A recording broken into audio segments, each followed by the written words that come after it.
You know, one of the most mysterious wonders of Scripture is when it describes that we are to seek God's face.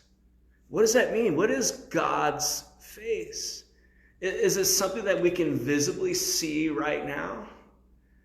And we know, according to Genesis chapter 32, that when Jacob wrestled with God, probably a theophany, probably the pre-incarnate Christ, all night long, and then God struck his hip, Jacob later on called that place Penuel, the face of God. Even though he really didn't see God face to face, he did not see the Father. But today we are to seek God's face. What does that mean? What is God's face? God's face reflects his character and his personality that we want to be turned towards us. That is why we have that term countenance. It is the inward part of God expressed outwardly towards us with his goodness towards us. His goodness towards us. But see, in eternity, we're going to experience the beatific vision of God. That is, his goodness will be fully disclosed to us for all eternity. Revelation 21 and 22 describes that a little bit further. We'll be able to experience God's face, experience him in a clearer and a deeper reality. And that is what we will experience again for all eternity. There will be no more waiting for that. As 1 Corinthians 13:12 says, right now we see God kind of in a face dimly. We don't really experience God the way that we long to. But in eternity, it'll be clear. You can also picture it like this. Just picture it like this. God's face is like the sun. Right now, the sun is eclipsed from us.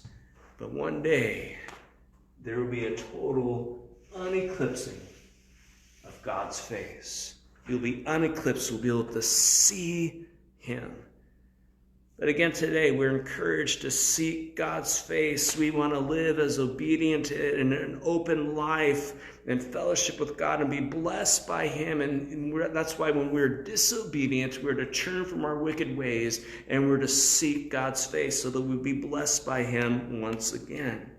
And so the face of God is God's unique presence being experienced by the people of God. Again, it's right now, seeking God's face is his unique presence being experienced by the people of God. And besides what God revealed to us, especially in Revelation 21 and 22, I'm not really positive.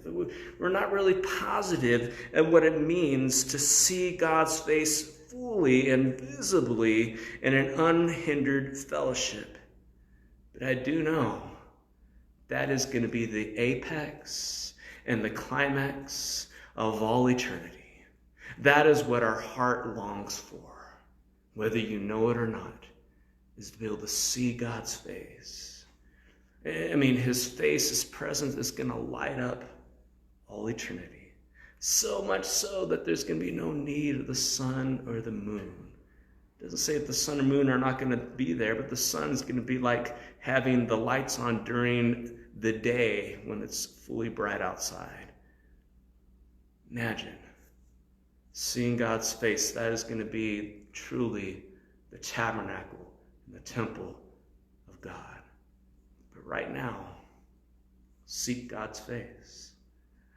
The closer you are in being obedient to God's word, the closer you'll be seeking God's face.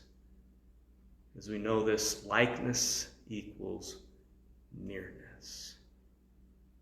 I want to leave you with this. I was always reminded when it says to seek God's face about the Hebrew word panah, which means face. And it starts with this Hebrew letter, if you could see it here.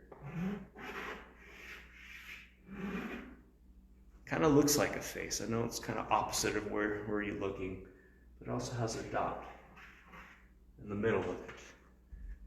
It reminds me of God looking upon us in his favor, in his goodness, in his holiness as we are light bearers. So seek God's face. Live in fellowship with him, knowing that one day, 1 John 3:2, we shall see him as he fully is. Thank you for joining me.